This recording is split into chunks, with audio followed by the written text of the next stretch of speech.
Thanks, Imtiaz. I think good morning to all of you.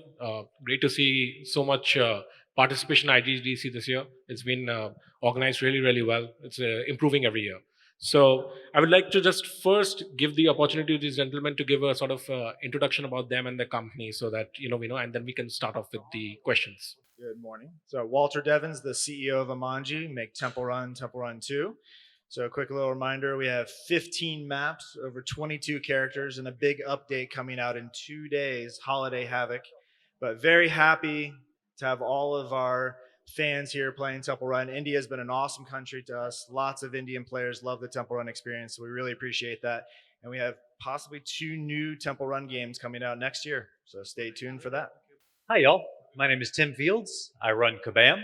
We make a bunch of different games. One, Marvel Contest of Champions, has been popular here. Another, Transformers Forged to Fight. And our most recent game, Shop Titans, is something that I think a lot of Indian players would enjoy as well. I'm honored to be here today and eager to visit with all these wonderful people. Morning, everyone. I'm on for Miniclip. I think you may have heard of us. We publish and develop a game called 8 Ball Pool and Karam. Very excited to be here. Been super interested in India and just the video games industry in general here. Some great developers, and yeah, looking forward to having a great chat with these guys here. Good morning, guys. This is, as Anuj said, lovely to see so many people. I remember having seen very, very few people many years back, and we still enthusiastically talking about the future of gaming. Few of us have survived, Manish. Only Correct. few of us. Yeah, so I don't know survived or not. The beginning, I still say we are yet starting. So good to see a lot of very accomplished people coming to India, and welcome to India, guys. So this is Manish. I run Nazara Games. You guys know us, so I don't need to really kind of introduce Nazara Games to you guys. We'll be happy to meet and interact with as many people who are looking for partnership in publishing and investment, and that will be a privilege for us to partner with you. Thank you. Over to you, Anuj. So how we're going to structure this discussion is going to be, we're going to be talking about some of the global trends. I think we have enough people in the panel who are users, not just in India, but they are also seeing the global industry, sort of where is it going, where is it heading, and talk about some of the trends there. And then we're going to also talk about the India market specifically, and use Manish's presence to sort of give insight to you guys as to what's going to happen or what's already happening and where people should focus. So I think we'll start off with the sort of the global stuff first. I think I'll start with Imangi first. I mean, you guys did Temple Run, but hyper casual games in the last 1 year have sort of completely dominated the charts as such. You're seeing guys like Voodoo and people. They're just the downloads exploding, not just in India but globally. The App Store, Google Play Store, you see top charts by hyper casual games, and they're maturing very fast in terms of having a very mid-core meta. So how do you see the market sort of evolving this year and next year particularly? Yeah, so it's a great question, great topic to talk about. And one could actually argue maybe with Temple Run, the start of the Endless Runner genre was kind of on the edge of a hyper casual game. Sure. We think, though, with Temple Run 2, there's more of a meta, more story, more characters, and we're leaning more towards that way. But definitely with the explosion of hyper casual early this year, we've talked a lot in our company. And we think it's a very interesting market. I mean, there's a lot with the business model like Voodoo, and they have a really hot game and then a lot of self promotion within the game to then have the next game come out, and it's a churn. To really have one company come out and try to make 1 or 2 hyper casual games will fail. You have to have that constant supporting that ecosystem that you have in there. So we even contemplated, do we want to make a Temple Run hyper casual game? And we just thought we wouldn't have the amount of releasing that kind of game cadence to make that work. But we do think that while certain users think that's a good experience, they're not necessarily the users we hope to kind of get. We hope to get people that are more into the brand, and again, kind of a branded experience, still on the hyper casual or maybe casual, hyper casual blend right in the middle of those two. But yeah, so again, kind of looking at that explosion, I think it's very hard for anybody to enter that market right now. And especially looking at how Voodoo does, or their business model, that they will invite other people to submit game ideas, then they support it as a publisher. So there are ways to enter with those companies into that market, but they're pretty aggressive in the terms that they lay out and are not necessarily favorable to a lot of game developers. So Awesome. Pass the mic to Tim. Do you see the mid-core meta sort of being applied? So hyper casual games are no longer, they have like multiple gameplays also. Like a recent game like Sandballs is not just about putting balls in a truck; it's also about city building after that. So a lot of game meta has changed for hyper casual games as well to increase the retention. Do you see mid-core? More mid-core impact being done on hyper casual games in the future. Sure, this is a great question. And I think at its heart, what you're asking is a game design philosophy question, Yeah. which is, can we use some of the systems, mechanics, Yeah. that have been traditionally associated with mid-core games Yeah. in order to increase retention of the type of core toy Yeah. that a casual game does a great job of driving huge downloads with? And I think the clear answer is yes. And I would point to examples of this having happened in other genres for a very long time. One of those popular ones that I like to think about is uh, is Infinity Ward's Call of Duty. Yeah. Franchise has been around for a long time. Why suddenly with Modern Warfare did it explode? Well, because they stuck a basic RPG loop in it. Types of systems that we think of as mid-core are, to my mind, more or less just disguised old school RPG mechanics, which, if there is a better treadmill for keeping people to play the same thing every day for months at a time, I don't know what it is. So yes, I think that that's a great way of adding stickiness to a toy that is fun, but otherwise might be forgettable. If you could take one of those paddles with a ball on the end of a string and figure out a way to put an XP curve and a level up progression on it, I suspect you'd have a great game there. That's great. And for you, Miniclip, what are you guys sort of thinking on the hyper casual? You sort of have done a lot of publishing of casual games, and you guys are still taking up a lot of games that are working with huge DAU. So is hyper casual a steady progression for you to think about next year? Yeah, that's a very good question. Hyper casual isn't really an area that we're focusing on. We've traditionally been a sports, multiplayer, action, casual developer and publisher. That's not to say that we don't appreciate what hyper casual does, because it enables obviously kind of a much broader audience, into gaming. And then from there, we hope to see them kind of mature and graduate into more casual to mid-core games. And actually, what Tim just said now is kind of hit the nail on the head, as it were. For us, what we would really like to see, and what some developers are doing so well, like for example with Archero, is you have very simple gameplay, but it's overlaid with this mid-core deep meta that keeps people playing and playing. And for any developer or publisher to find a game like that enables the mass audience just to get in and pick up and play, but then to stay 30 days, 90 days, that's kind of really what we want to see from that. And hyper casual is a great way to get people into it initially. Yeah. Manish, hyper casual has been always, India has been a primarily hyper casual market for the last 2 years, and now it's sort of moving towards casual and more mid core. So do you think that for developers out here who are sort of thinking of doing hyper casual, is it still a model that is sustainable? Because it's you need publisher support. That's become very important even for hyper casual genre. So See, Anuj, you know my theory. If you can make money, make game. If you can't make money, don't make it. Right? What I once said, it's a factory approach. You got to get right your huge top 1 percentile of retention of D30, day 90. If you're not really able to kind of get that, it's a very seductive area.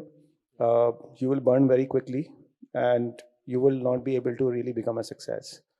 If you are even more so focused only on India, and the business model is advertising driven, the eCPMs are just going to go and drop and drop and drop, right? Because there's so much of surfeit of inventory on entire ecosystem, on video platforms and all of it. Advertiser is not just going to repay. And hyper casual users are of not really much use in India for an IAP based game, because they don't really kind of do that.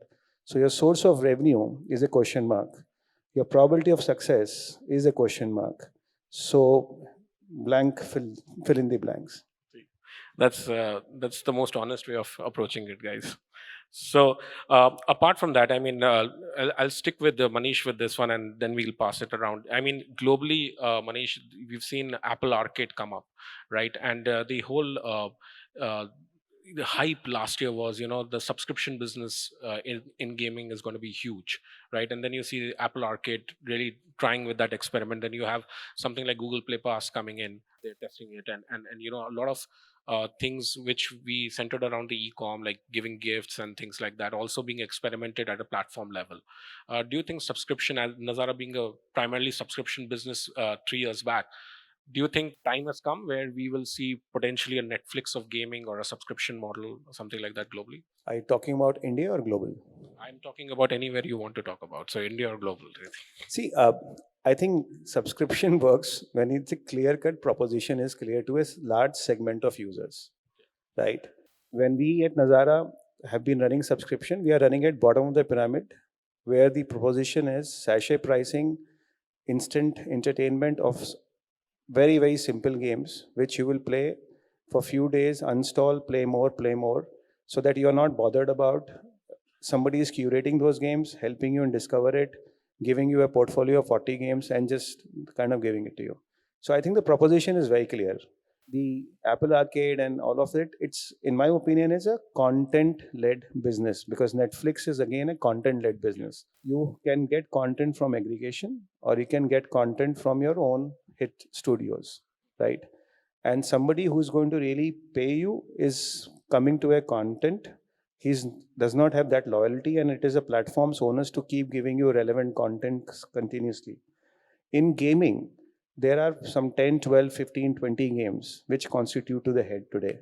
And if those games are launching their own subscription platforms or their own combination of things, the role of an aggregator would be a question mark there. Because if you don't have that head content, why would somebody come and pay you? Now, if you are really having, let's say, what Amazon is trying to do, having its own studios, successful games, or Microsoft is trying to do that, if you are able to have a captive exclusive content which has a large acceptance already, it will work anywhere. And gradually, as the popularity of that content keeps increasing, your subscription will keep increasing, right? So your proposition becomes, hey, listen, you're playing anyway this game, you're paying so much money, you play 5 more games, maybe 80% of your money you ascribe to this particular thing, and hence the life is fine. So subscription, Netflix of gaming, also Netflix has now moved, and now Netflix after Disney Plus, yet to see how it pans out and what really happens. So that, I think that's the simple answer. It's a content business first. Platform is an enabler to the content consumption happening by the user.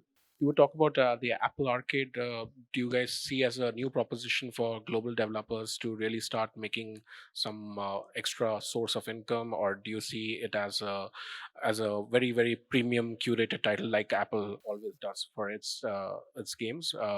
Do you see indie developers really benefiting out of this subscription move? Sure. You asked a couple of questions, but the answer to all of them was yes.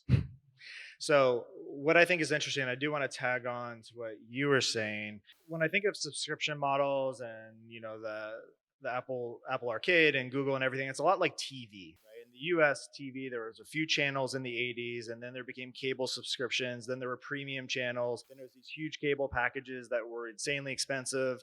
Then it became streaming through Netflix, and then a bifurcation of that segmentation. And then now we're not consolidated, and there's all these other channels, and then they're all spread out, and then they may all come back together again. So I kind of feel that's happening in gaming. What we think about it is we're really trying to create a great user experience with our brand. So we want to think of how do we make a great game, and then we figure out, well, what's the business model trending towards, and then we try to adapt it into that. But I do think one thing that's interesting about the Apple Arcade experience is it's a great way for indie developers that don't have a publisher to get out there and get some exposure.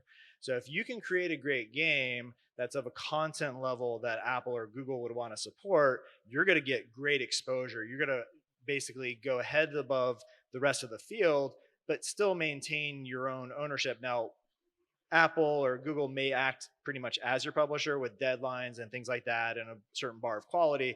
But I think it's a great way for some indie publishers to get some exposure while still maintaining that ownership and control of what they want to do.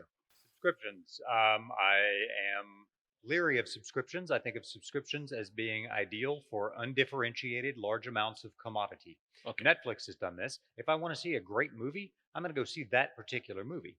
If I don't care what I'm watching tonight, I guess Netflix is fine. So I think of subscriptions as being something that's ideal for toilet paper, which is a harsh thing to say. So But if you want something wonderful, you want that thing.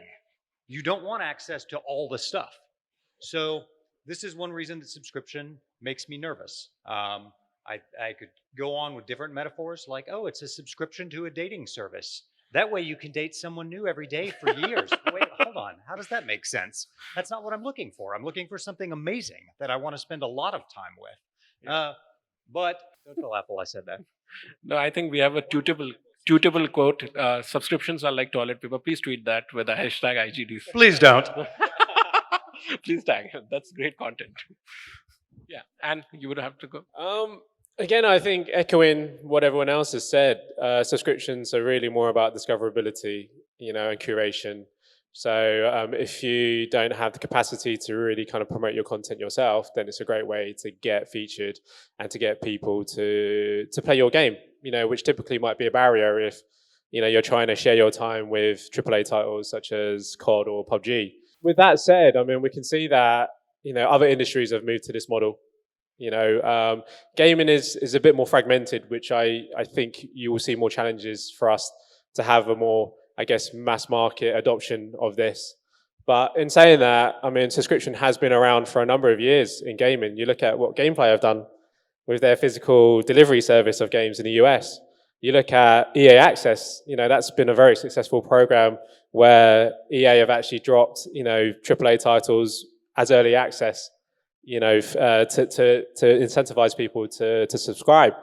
And obviously more recently with, Apple Arcade, Google Play service and Xbox Games Pass. So there's pockets where it makes a lot of sense. I think for mobile, there's a few more challenges with the way that games are structured, but who knows? I mean, we'll make a prediction today and it will be completely wrong the next year, and then the year after it'll be fine. You all will not be in the panel. I'll be facing the criticism. So I'm the constant. You can make predictions. Guys, moving on, I think one of the most important genre of 2019 was the Battle Royale, the PUBGs, the Call of Duty Mobile.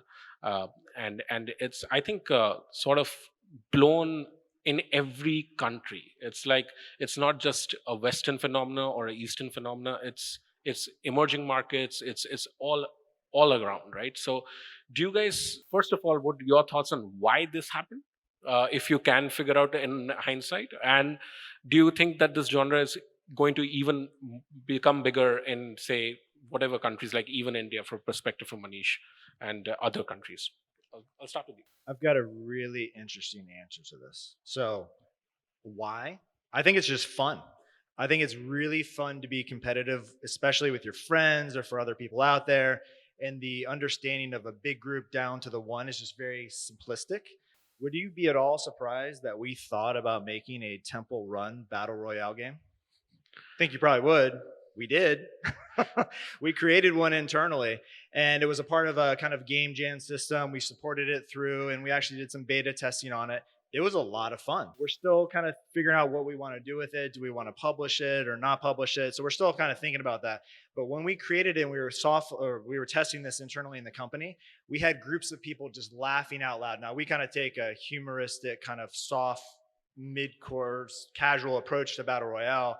But it's a very fun, interesting game, and people just would laugh out loud having fun. So I think that's the short answer, is it's fun, and I don't see it going away. You have PUBG and those sorts of things, which are really hardcore, but there's some room, I think, for some other more casual games like us that would be more inviting to a wider spread of the audience of gaming in general. And the short answer, again, I'll just say it's just fun. Tim, is Kabam thinking around this genre? What did you guys think? I think of Battle Royale as a rule set more than a genre, personally, right? It's a way of accelerating a bracket. I take 100 players and I quickly narrow it down to one in real time, relatively, over the course of a short period of time. And I think that's a terrific way of introducing competition. I think that will stick around. I suspect you could apply the same thing to a chess tournament if you wanted to, right? And so Kabam is not pursuing building a battle royale style shooter in particular, but the notions of how you take fairly large scale competition and winnow it down to a single winner or a single team that wins in a short period of time is always very interesting to me, because I think that multiplayer competition drives a certain type of behavior from a large segment of gamers, particularly those who tend to have disposable income and a lot of time. Yeah, no, gosh, Battle Royale, I guess that's probably the most played mode of any kind of type of game that I've been on for the past couple of years. I guess the reason why it's kind of taken so well is the competition element, is the fact that you are competing with potentially 99 other humans to be top dog, and kind of being that number one at the end is so satisfying, I think, and it makes you come back, and just the speed of the game as well. You know, obviously with the circle closing, it forces you to obviously kind of react and puts you into situations where you're having to obviously kind of engage with people a lot quicker than kind of other modes. In saying that, the most enjoyment I've had out of a battle royale style game is Tetris. You know, Tetris 99. That's fantastic. And what I'd like to see in terms of predictions for 2020 is more battle royale modes in games other than shooters, because I think there's huge potential there. And I have to say, you know, Miniclip, we've been exploring some very interesting things. We've seen some great ideas from developers, and yeah, I'm very confident that we'll see some interesting things come out next year. One of the things you touched on there that I think is really important from a design standpoint is the way the shrinking battlefield works to force these really cinematic moments of conflict, right? And that's genius. And how to pull that into non-shooter type games, like how would I pull that into Tetris? Oh gosh, I don't know. That's a really interesting problem. Yeah, exactly. That's the dilemma. And you know, again, the reason why, you know, PUBG and Fortnite do so well is that you get those moments which are so streamable as well. You know, they're things that you'll go back and talk to people about because, again, they just create great moments for you to just talk about and reminisce on. So we did that in our board game Ludo. So we shrunk the playing space by planting bombs, and it worked great. The test results were great, and it was reduced the time session as well. So it worked great for us. So yeah, like you said, so we'll see a lot of battle royale modes coming in different genres now. Manish, from India perspective, I mean, this See, genre is I literally think defined. these cinematic moments Yeah. is what we are seeing because we run esports in this country. Yeah. We have 80% market share in this country. And I was last weekend at the indoor stadium in Delhi where the South Asia finals of PUBG were happening. And to me, the experience was no different than watching a cricket match in a 1K day stadium. It was even more animated, it was even more engaged. And to me, that's what really I believe the battle royale. The games may come, games may go, but these cinematic moments which are being created from within the game is creating massive young fan following. These were 16-year-old to not more than 23-year-old. They didn't move from their seat from 2 p.m. to 9 p.m. and 3 days. We had to literally stop registration of people coming in because there was no capacity. We could have filled 3 times more seats. We had 25,000 people, we could have filled in more, right? So I think that content format really helps me vicariously, whatever has been said, to really feel that I am the hero. I am really doing that. And when they are seeing their heroes in action, like any other sports, it really makes them going. And I think that's what really will, it's just the beginning. Today, when we are putting streams on Hotstar, Voot, YouTube, our concurrencies are really now matching sometimes in a kabaddi match, right? So I think I would, my one prediction, which I'm very sure, is that the viewing of esports format is continuing to grow in India and will grow many X's over next 2-3 years. And that's what will make these format, and as I think Tim said, it's a format. The game may come, game may go. But as long as you are really understanding that what is that viewability of that content, what are those moments which can be created into highlights, edits, shared, amplified on Instas and Snaps and all of it, this format will continue to grow. Right. Thanks for that. Just have a follow-up question. Anyone of you can take it. But why mobile and why shooters? I mean, I remember playing shooters back in 2015 on mobile. They sucked, right? And suddenly you have these new mechanics, which just auto shooting, things like auto shooting, which it made it, you know, easier for casual users to transition. Then you have expert modes in the game design part. Why shooters and battle royale? Just picking off. Any insight you guys? Anyone See, of you can? I can give you from an India point of view. Very simple. We are in high adrenaline, 18-25 young male who will love to be macho, right? As simple as that. You were a gamer hardcore. I was always a casual gamer. I always find too difficult to bloody point the thing and then shoot. You remember that from the games which you used to bring to me. The moment an auto shooting has happened, this genre has become my favorite genre because the fun of winning over other, the reflexes and competing and doing that stuff really is what essence to competitive young Indian is. And thankfully, we don't have a gun culture here. Otherwise, it will be a big pain. So it's whatever is happening vicariously, it's happening. Awesome. Guys, from a Western perspective, I mean, people tried shooters. It was not like people didn't try shooters earlier. And then suddenly you have the biggest genre now in terms of downloads is PUBG. Okay. I have thoughts on this. Do you remember when it was impossible that a shooter would ever succeed on a console? I do. Yes. Right? Yes. And people said, no one's ever going to want to play a shooter on a console. It stinks compared to a mouse and keyboard. And then I think Halo gets a lot of credit for it. Really, GoldenEye was probably one that got people really excited about it.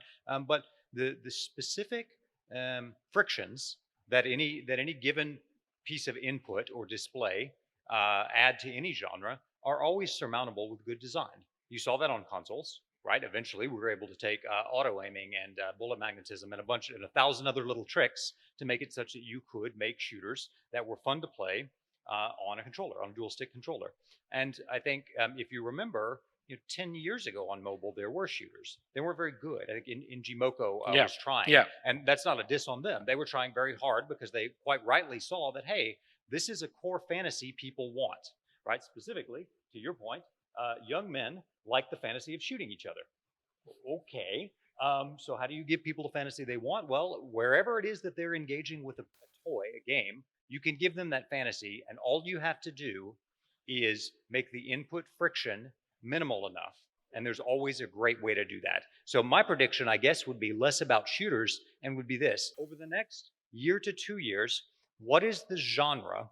What is the core fantasy that some humans have that they cannot yet enjoy on mobile devices that we will, through good design innovation, be able to bring to them? Go figure that out, and you've got $1 billion game.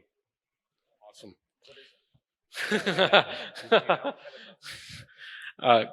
Guys, I'll just ask Manish the specific one. It's very related to India and our culture of real money gaming, right? Just wanted to understand, Manish, how do you see the market sort of growing for India in 2020 and beyond? Game of skill is right now applied to fantasy, rummy, poker, video trivia, right? And in our culture, even in Diwali or festivals, we are playing teen patti or gambling as kids with money. It's like part of our culture, right? So we are taught gambling as kids, so we don't oppose it in any sense or form, right? So only on Diwali. Yeah, only on Diwali. Yeah. Yes. So don't give wrong ideas to Tim and I'm just Ivan. saying that it's imbibed in our culture in a lot of ways, so it's not frowned upon as such on Diwali. Okay, I'll be specific about it. Do you think the market being led by gambling, or not to say gambling, real money gaming, that's more politically correct term for it, so real money gaming, that's driving the market and the investment so far in this country, and revenues more importantly, do you think that will still continue, or free to play, or the content sphere, that those business models, will they survive, or will they will the wave be enough bigger to push all the boats together, or how do you see that shaping up? See, there are, let's say, 450 million smartphone users, 300 million gamers. The habit of gaming is very, very new and nascent in India, right? Console, or let's say CSGO, it still is a 1.5 million or 2 million people still active in India. It's not a large market. So all the gaming which has started happening on mobile. And that lot of credit goes to Imangi. Temple Run has been the game which really inducted a lot of people when they start and saying that I will play mobile games, Temple Run, Subway Surfer, then Candy Crush, and then life happens. So it's the 50 million people which are really paying. Rest of them are still not paying. And they're still making money. So their charts will be, India would be number 1 or 2 in terms of downloads, but in terms of revenue, I don't know where it is, right? So from that perspective, these guys have been able to crack it to bring the easy to pick up and play, yet make money from that model. But it's still there in their top 50, 60 million people. It's not kind of penetrated beyond that. As you rightly said, the thrill of making money is as or even bigger than thrill of shooting people, right? Yeah, fortunately, very, very fortunately. And to that, we don't have gun culture. So, from that perspective, if you see, my friction to pay online for participating in a game is much lesser when I am seeing a real money being paid out to me versus when I have to unlock a content, unlock a level, unlock something, or I'm playing just for a leaderboard vanity. Until unless it really goes to that whole truly competitive ego that I want to screw you, I want to really kind of put you down, I want to be hero on that. That audience will take time, and the biggest driver of even the whatever growth in IAP we have seen is the internet infrastructure Yeah. because that multiplayer gaming leads to competition, competition leads to in-app purchase. Now, from our perspective in India, if you look at that, there's 300 million people, 250 million, which are still casual gamers. For them, there is real reason to come and pay in a skill game where they can get money out. And there are 900 million people more which are still not on gaming. Now, their traction to look at very simple game mechanics, like you mentioned about a sports game. Everybody in India believes cricket, they're studs. They know everything about cricket. Yeah. And for them to predict and say that I will be able to do something and make money out of it, it's natural to that. If I've been playing a quiz game and I really think that I can know it, it's much friction is lesser and hope is much higher. And my downside is even lower. So when my downside is lower, my know-it-all leads me to believe that I can win it. Upside is very high. Friction automatically gets reduced, and which is where I believe that the skill games played for real money will today contribute to 55% of the market, will even gain share, even a faster growing market, right? So the habit for in-app purchase will purely be driven by more and more internet infrastructure growth, which will keep happening in this country. And that combined with the habit of paying. So I believe there will be a lag. So, in a way, just to summarize, RMG will be an enabler for people to convert and start paying for content. Whether it's the getting money back is the motivation right now, but then they will get trained for other things as well. In fact, just to build on it, getting the money back is always a hook. We have been running our fantasy service. After that initial thing, the thrill of winning, thrill of proving takes up. If I were to say primary benefit, rational benefit is money, winning money, but the subliminal emotional benefit really comes into picture after a few matches. Got And it. that really creates your day 365 retention or day 180 retention or month 24 retention, because some of these games are not multiple games, they are games as service and they continue forever. So the hook is, इसमें पैसा बनता है. I'll make money on this. Let me try this game, and then I stay for the content and the product. Yeah, product. I'm saying that the content reproduction is not so much. It's Yes. it's the getting the consumer psychology and how to really hook him with new innovations is more important. Right. Guys, we have like 7 minutes, so I'll go one more question, then I'll have one last question for all of you, one statement. So, esports from a global perspective, and as well as Manish's perspective of India, how big is this global phenomenon? It's just growing by leaps and bounds, right? Latest, we briefly talked about, the spectator sport and, how games like PUBG are driving it. I have a very specific question on PC versus mobile. How do you guys see esports shaping up for the next year, PC versus mobile? Is PC going to be still bigger, or mobile going to, like, you have games like Free Fire which are just mobile only and have massive esports following as well, but you have PUBG which is which is more popular on PC as well. I'll let any three of you take a shot. Yeah, great question. I mean, I think just the rise of esports and competitive gaming has been phenomenal, and I guess with PC it's a lot more established. I mean, you see things like obviously the Fortnite World Cup, the international as well on Dota 2. I think that had the biggest prize pool ever this year. I think it was well over $30 million. I think. I mean, the money and the viewership involved is increasing all the time. I think, it's not so much I guess the medium, but more the content is that's going to drive, where people decide to play, compete, and watch. But again, I think obviously given that PC is so much more established with the content it already has, and given that PC is generally a more mid to core platform, you'll tend to see a lot more competitive engagement on that platform. Is Fortnite a PC game? Oh, it's both. It's both. To be fair, Exactly. It's both, yeah. My I mean, point I'd say it's exactly. bigger. Right? And so the there's a certain old school mentality that wants to think about what platform a particular game is available on. And to my mind, my prediction would be, and I don't think you've got to be Nostradamus to make this prediction, the notion of games that are played on a particular platform is going away. Because what users want is they want to play on whatever is convenient for them at that moment. So I play on my pocket when I'm on the train, and when I get home, maybe I can play on my big TV, or maybe I can sit in my office and play on a PC, but all of my friends are there, and the core gameplay and the things I'm doing and my progress are still there. And it is games that recognize that allow users to access them from whatever device is most convenient at the moment.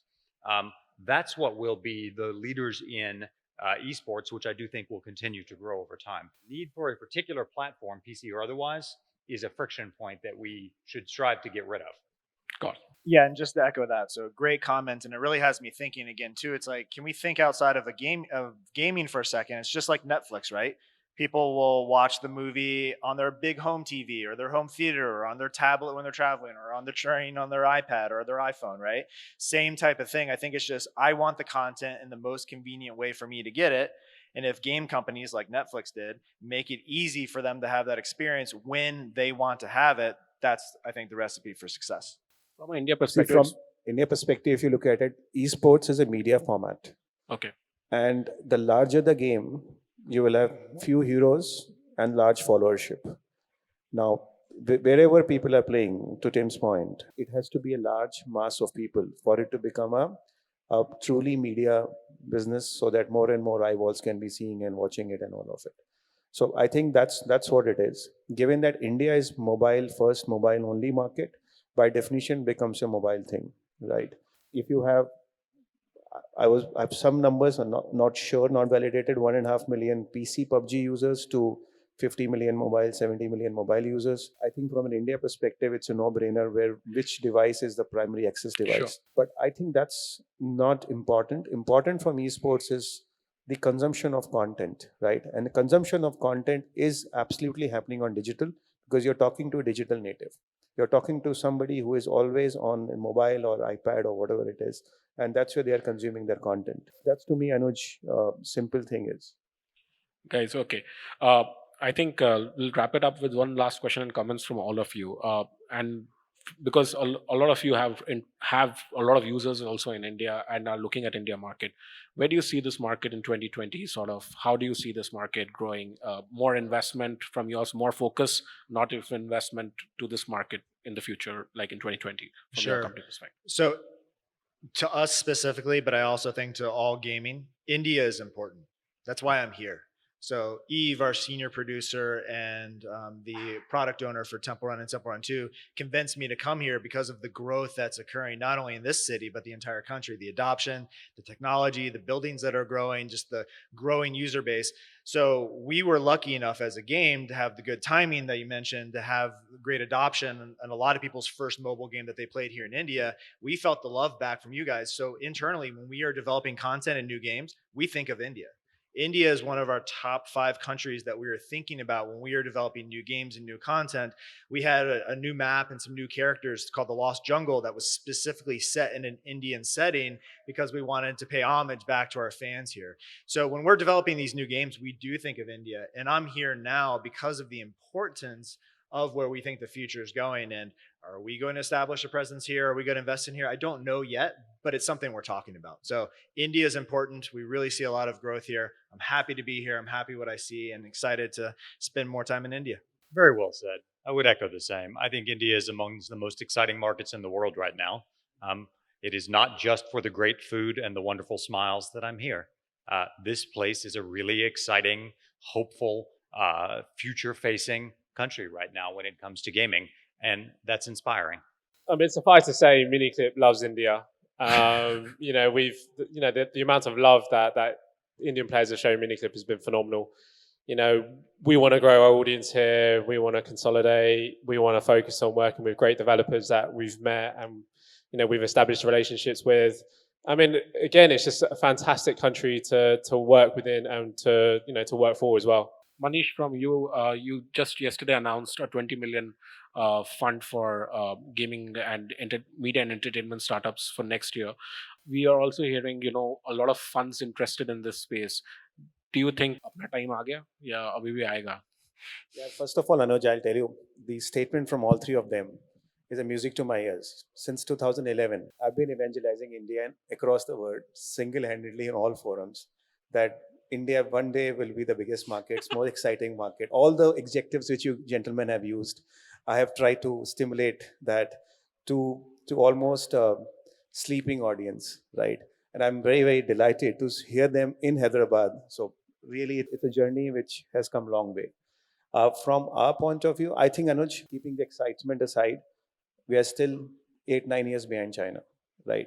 Like you still hear some skepticism. I don't know about investment, but I'm at least I have come here, right? Uh, Give them 12 or 24 months to them to kind of concretize their own plans, in my opinion, right? We are still not proven in terms of business model, sweet spot, scale of revenue on a freemium side of the business. The habit of consumers to pay ARPPUs, percentage conversion, we all know that metrics. It'll take a couple of years more, in my opinion. Yeah, for you to say India ka time aa gaya hai. Yeah. Awesome. Thanks. Well, that's it for this year's predictions 2020. A big round of applause to all the guys here sitting here. Thank you so much, everyone, for coming to India.